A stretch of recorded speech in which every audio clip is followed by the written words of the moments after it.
Hey. What am I doing?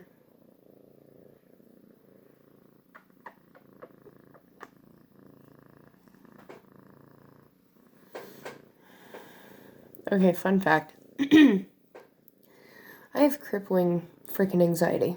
Bad. And I know what all of you are gonna say, because my coffee moments, right? But here's the deal. I have gone caffeine free, and it did jack shit. Did absolutely jack shit for my anxiety. Or to combat it at all. Like, no joke. And, so yeah, there's that. I'm trying to get an angle here. Oh my god. Okay. I'm gonna guess. What the fuck? Oh god, I hate that saying.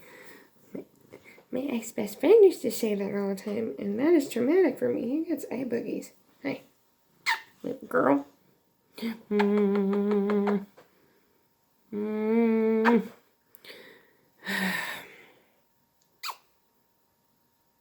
You not down yet?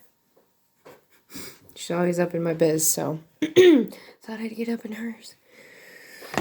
Anyway, I have crippling anxiety, and yeah, I know what you all are thinking. Oh, lay off the caffeine and do this and that. Oh, here comes your brother. Oh, that's another one. His face, that angle, you look terrified. Hi. Anyway, so yeah, get a cat if you have anxiety. They help. I mean, everyone says, oh, dogs. Yeah, well, cats are just as therapeutic, to be honest. I mean, they are the gatekeepers of hell, so they do have a sixth sense. Anyway, yeah. I guess lately I feel like a joke. I just feel like a joke. I don't know what I'm doing.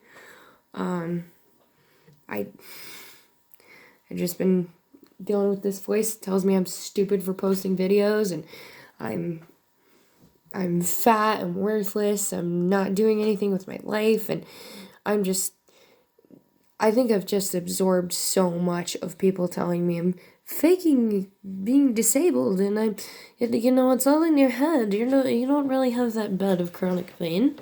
But no, then I have a flare-up, then I have something happen, and I'm just like, oh yeah, there it is, yep. That tracks, that makes sense. So yeah, I mean, I do want to spread the word and, support other people and send a message and all that. It's just hard to keep a schedule. I mean, literally, I was up until like 8 in the morning, almost 9 in the morning, hadn't slept for God knows how long, and almost 24 hours. And I was like, well, this is par for the course. And it's because literally when I lay down at night, it's the worst. It's the voice in my head telling me, you're not good enough, you're a fake, you're a liar, you're a piece of shit, you're this and that. So, yeah, it's fun. It's fun times. And yeah, I do try to combat those thoughts. It's not like I just sit here and wallow. It's not like I don't try to redirect my thinking. It's not like I'm sitting here having a freaking pity party, okay? This isn't a Melanie Martinez video, right? And no, I don't have any cake. Which, yeah, probably don't need it. Gained a bit of weight back lately too, and so I'm just self-deprecating and feeling defeated, and yeah, it's a real fun time. Because instant gratification just feels so much better than what feels like a hopeless crawl towards a goal that never seems to come. Like, go buy that chocolate in the middle of the night because losing 40 pounds is going to be extremely difficult, and it'll happen one day. And that's my whole thing is like the one day, the someday hasn't come.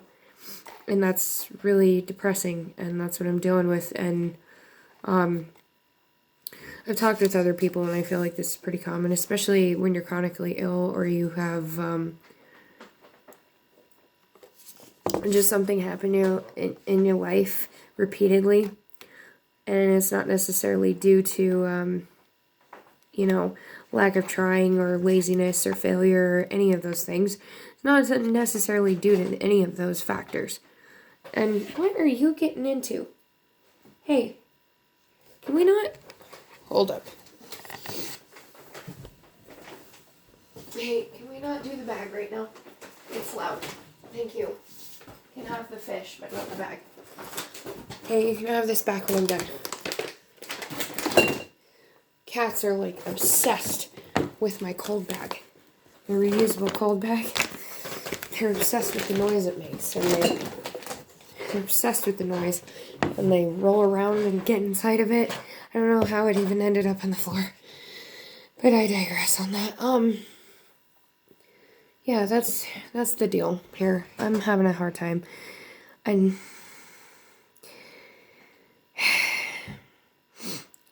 I feel like the Christmas season just gets to me. Like, I'm so excited and so happy for Halloween, and I'm so happy for, you know, the pumpkins and leaves and all that jazz. You know, it's just one of those times of year where you just get to do awesome things. You start baking. It starts getting chilly. It rains. It smells amazing outside. The unbearable heat is gone. And it's just a cozy feeling when autumn comes. And then November 1st rolls around. And the capitalism of the good old USA kicks in. And it's just depressing because I feel like we're so judged on our ability to monetarily show that we appreciate and love people in a monetary, tangible fashion.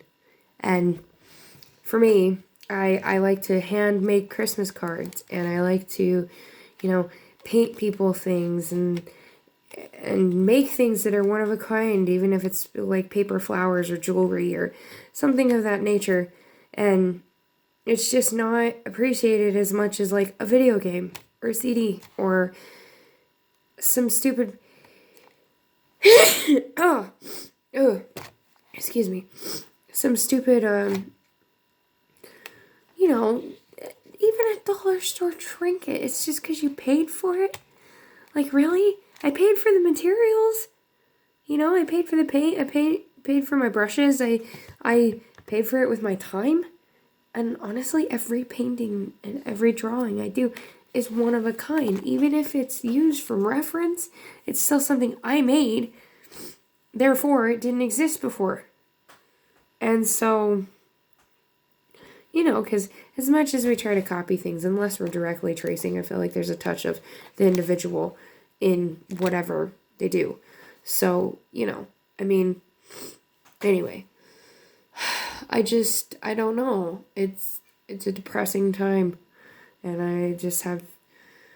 I've always had crippling anxiety, even when I was a child. I mean, now that I know what it is, even when I was in elementary school, I'd have like these panic attacks, like legitimate panic attacks, and they just thought I was being difficult because, you know, I'm a child in the 90s, and even back then they weren't progressive like they are now with mental health, especially in kids. They just think you're great, you know, you're a spoiled brat, you're ungrateful, you're difficult, you have behavioral problems. Yeah, well, emotional disturbances can cause behavioral issues. Fancy that. Because when you're a child and you have no way to conceptualize or verbalize what actually is going on with you, like the fact that you feel the same feeling that you do when you have a nightmare in waking life over nothing, and that you have legitimate anxiety, there's no way for a child to really communicate that in an accurate way that an adult would receive and understand to have that meaning. Like, oh, my kid has anxiety. like, they thought I might have had autism and, like, just some other things going on. But honestly, I think it was just, you know, a few things. Not that my mom didn't love me or anything like that. It's just, yeah, it's a whole thing. And yeah, that's just translated throughout my life in different fashions. And lately, it's just been the insomnia and the lack of motivation and the checking out, dissociation from the world around me. I literally lost 2.5 months this year and just don't even, I mean, it's almost like I went into a waking coma, and that's how severe it can get. So, you know, I mean, I feel like the people around someone who's experiencing that don't necessarily understand, to the point where they're like, oh, you have no work ethic, you have no drive, you're lazy, you're selfish, you're doing this on purpose to me, you're, you know, just the list goes on. I've heard it all. I've even felt that way about other people. It was just like, wow, you're really being a lazy, like, unmotivated person. Like, what the hell is wrong with you? And then you go through it, and you're just like, wait a minute, this might have been going on with that person. It feels like a personal affront to you sometimes when people continuously show a lack of whatever. I would just say a lack of. It could be whatever. A lack that, you know, you so desire from this person is just not happening. And I feel like that feels personal after a while. And maybe it's not. Maybe it's this person is just hearing you but not able to receive the information in which, well, in the way you want them to receive it. And yeah, I feel like people around me are dealing with that with me right now, because I've had several conversations and several experiences where people are like, oh, well, you're being mean, or, you know, you're not paying enough attention to me, you're being a bad friend, you're being a bad person, like, whatever. And the people around me have felt neglected or felt, that I didn't care. And that's not the case at all. I'm a very deeply, deeply caring person. It's just that I'm literally crippled right now to the point where I won't eat, I can't sleep, I've been taking longer showers, I've been sitting down in the shower, which is a sign of major depression. So if you sit down in the shower because you want the warmth of the water, but the effort to stand in the shower is too much, then you might want to have a conversation with a medical professional about depression. Just that's something people don't think about. But yeah, that is a sign. And for me, it's mostly the anxiety about my body. I mean, I've been struggling a lot with that too. Just, you know, because you take the meds that they tell you to take, and my God, do psych meds just fuck your metabolism over. I don't know why they don't prescribe, like, something for your metabolism when you start gaining a rapid amount of weight in a short period of time from psych medication. But I feel like that should be more of a concern rather than a doctor just, like, body shaming you in a way. Not body shaming. I don't believe in the body.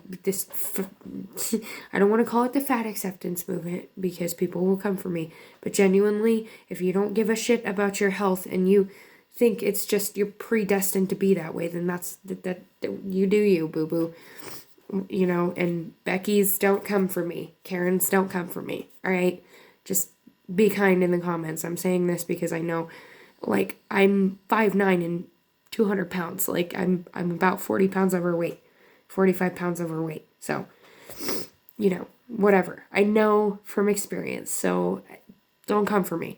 But anyway, you know, and I mean, psych meds coupled with a lack of motivation, coupled with spinal injury and chronic pain, makes it hard. You know, I do try to limit my calorie intake to the point of detriment sometimes. I swear, sometimes when I'm alone, I don't eat at all. But anyway, you know, it's just a mixture of things, and I just hope that whoever watched this till the end, thank you. By the way, my analytics keep telling me that 65% of you aren't subscribed, and most of my videos have an average of like 4 minutes of watch time. And yes, while I do ramble, I would appreciate you going to the end, because yes, you are, I feel like a lot of people I've talked to are able to at least cherry pick some useful information from what I have to say. And I'm not saying I'm nobody, whatever. I'm nobody and somebody all in one. But yeah, I mean, I feel like if anything that you take from this, thank you for watching till the end. Be kind to yourself, be kind to others. And if you're suffering with anxiety, I'm with you. I'm with you.